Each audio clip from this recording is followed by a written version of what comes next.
So he uses like Grindr and stuff like that to, hook up with guys and Okay, like any other person that uses yeah, Grindr. Okay. right, yeah. So I Well, just I've used Grindr for dating. I mean, People are weird now. The social media allow them to be who they want to be versus who they really are. When I see that my men aren't able to communicate, they aren't able to articulate what it is that they're thinking or feeling or even express or even be feeling comfortable in spaces to be authentically themselves, that pisses me off.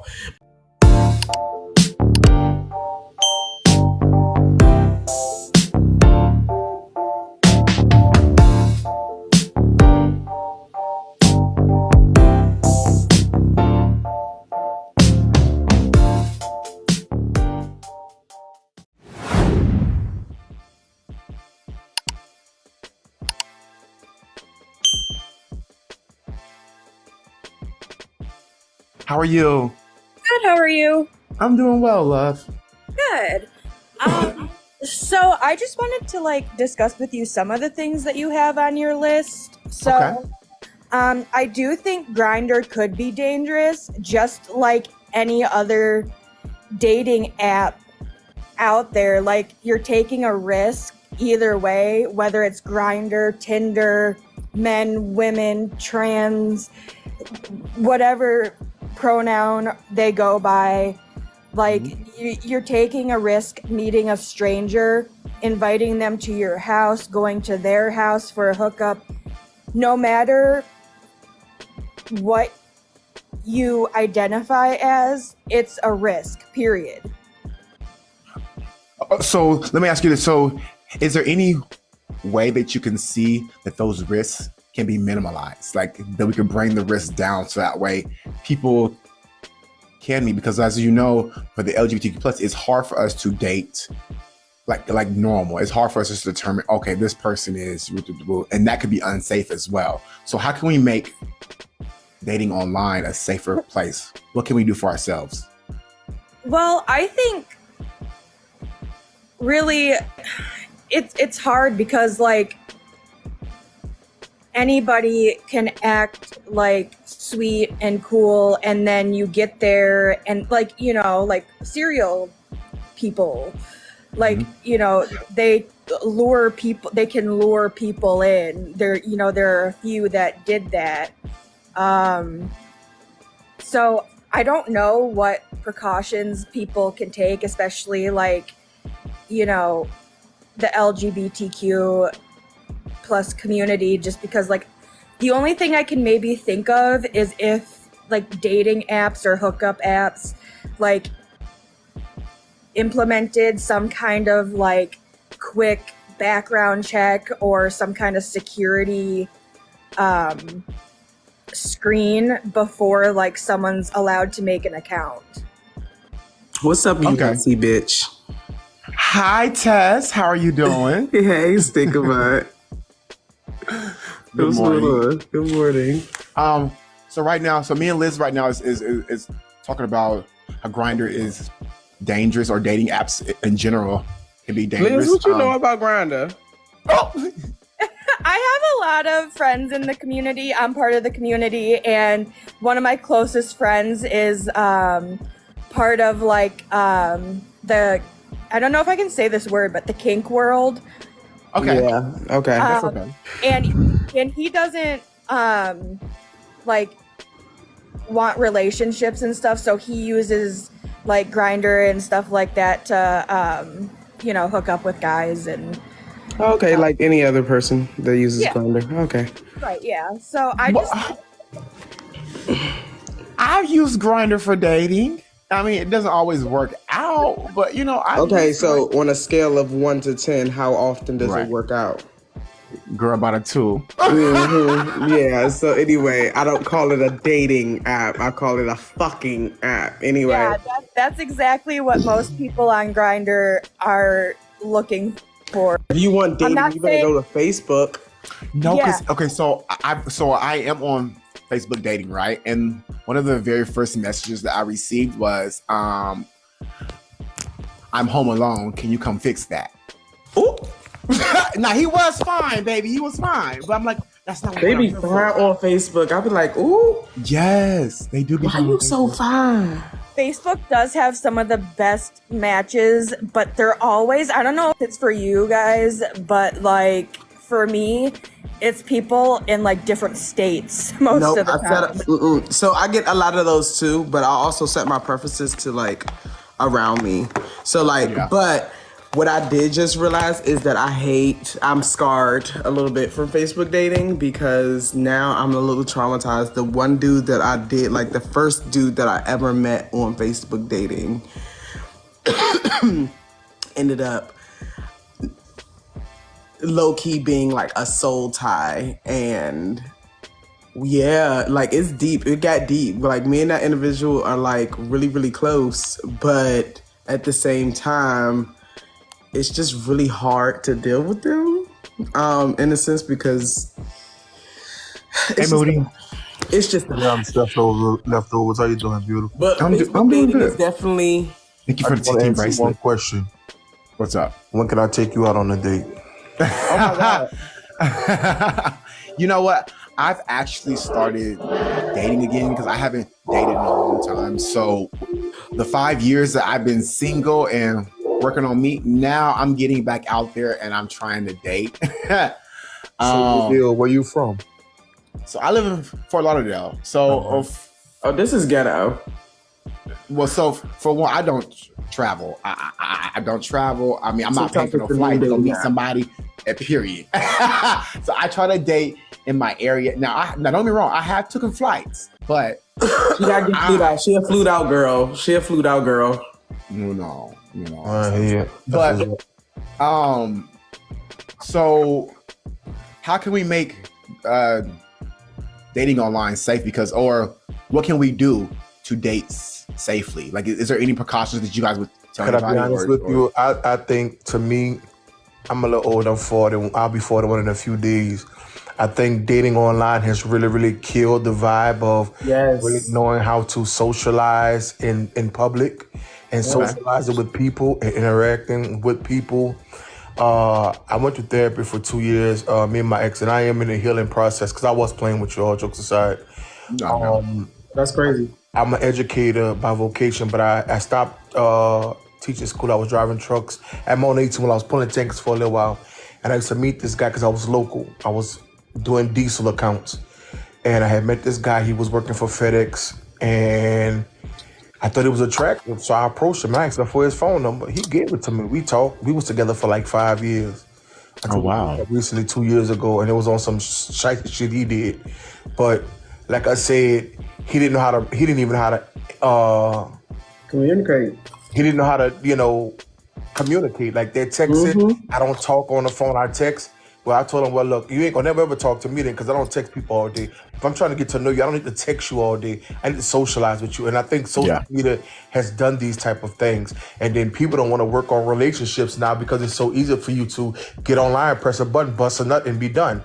It's more for you to get to understand and work on understanding somebody, compromising, get to build and getting to know. That's hard work now. That's called the tedious job now. Nobody wants to do that anymore. So everybody just out here busting nuts and just pressing buttons. So to me, at 40, about to be 41, I'm out the game. I'm like on abstinence streak because of simple fact. People are weird now. The social media allow them to be who they want to be versus who they really are. Yeah. You meet a lot of manipulators, liars, and then I live in Houston. I'm from New Orleans, but I live in Houston. I can take from New Orleans. I can hear it. I can hear the accent. I'm the fourth largest city in the country. Bless you. It's so easy for me. I press a button, bust a nut, and be done. It's more for you to get to understand and work on understanding somebody, compromising, get to build and getting to know. That's hard work now. That's called the tedious job now. Nobody wants to do that anymore. So everybody just out here busting nuts and just pressing buttons. So to me, at 40, about to be 41, I'm out the game. I'm on abstinence streak because of simple fact. People are weird now. The social media allow them to be who they want to be versus who they really are. Yeah. You meet a lot of manipulators, liars, and then I live in Houston. I'm from New Orleans, but I live in Houston. I can take from New Orleans. I can hear it. I can hear the accent. I'm the fourth largest. I'm living the fourth largest city in the country. Bless you. It's so easy for me. I live in Katy. It's so easy. If I was a thought, it's so easy for me to have a dude in League City, then another dude like New York, like another dude in Cyprus, and another dude in the Woodlands, and they'll never ever meet each other. You see what I'm saying? And I live on my own. So it's it's like a cesspool. It's like a giant Olympic-sized pool for us dating, and there's a lot of piss and shit in the pool. Yeah. Oh, damn. He said. And see, and you know what? It's crazy that you say that. It's everywhere. It's not even just in certain. It's everywhere across this fucking country. It's everywhere because I said the same thing. I'm 27, but I'm very old school. Like I grew up on this. So follow Hershey. Huh? Oh, nothing. I was just might think of a follow. I'm sorry, boo. Go ahead. I'm sorry. So for me, it's just like I'm very like how I am on social media is how I am in real life. I'm very transparent in things like that, you know.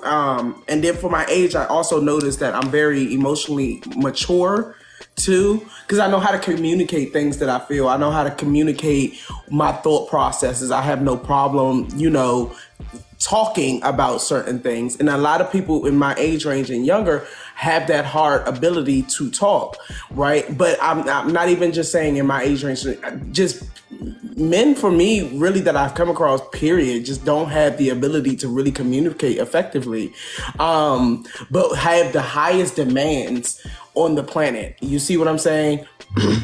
And it's just backwards. Before you go any further, can I say this to you, please? I want to appreciate you as a trans woman. I really, as a black man who identifies as a black gay male, that people stigmatize him as the heteronormative active man. I would like to thank you, because women like you, if you didn't go to the forefront for us, it wouldn't allow a space for me to be authentically me, because of you being authentically yourself. And I want to appreciate you for just doing that. Thank you. And that's my thing too. That's my biggest thing. That's just, and I think that's just in the core of me personally, but I always want to hold space for I love black men. Like when I say I love my black men, y'all are literally the pinnacles to me. Like I love my black men. Like there's nothing like a black man to me. And so when I see that my men aren't able to communicate, aren't able to articulate what it is that they're thinking or feeling, or even express, or even be feeling comfortable in spaces to be authentically themselves, that pisses me off. Because can I tell you where it comes from? Not to cut you off. But go ahead, I'll let you finish. No, it just pisses me off, because it's not only are you stopping the progression of our communities, but you're stopping the progression of this man. And everybody has this idea of what a man and a woman should be versus just letting them be, and letting the duties and characteristics speak for themselves of what that man is and who that man is and who that woman is and what that woman is, versus going by what a whitewashed thought process of what it is, and ass backward explanation to it as well. So like that's just what it is for me. Okay. Can I say like one thing right quick, and then Moody, you can go. So like what you just said earlier, Moody. Like I wanted to like say thank you on that too, because our trans sisters and brothers have opened up the doors for us to be comfortable in our heels, our makeup, and our aesthetic, because they're going through the hate. They're taking the backlash that we don't get, because we're still considering ourselves men, but yet we want to dabble in the heels and stuff. And I just want to say thank you on that aspect. Okay. I'm sorry. Go ahead, Moody. Yeah, not only I give that to the femme queens too. I really, really like them. Nails, big. But anyway, I think the thing with that is, with our spaces, men who are like me, I played college ball, but I was always out. I came out at 14. So I suffered the condemnation and persecution. One, you gotta understand, I come from the black church. I'm a musician, I'm a music teacher by vocation. So I play keys. So I've always gotten it from the black church, and the ideology of the church being the pillar of the black community, they kind of gloss off onto that conservative white supremacy views too, because of the biblical teachings of that. So if I am a man, I'm 6'1", I'm almost a 400-pound man, but I'm 6'1" though, so I carry it very well.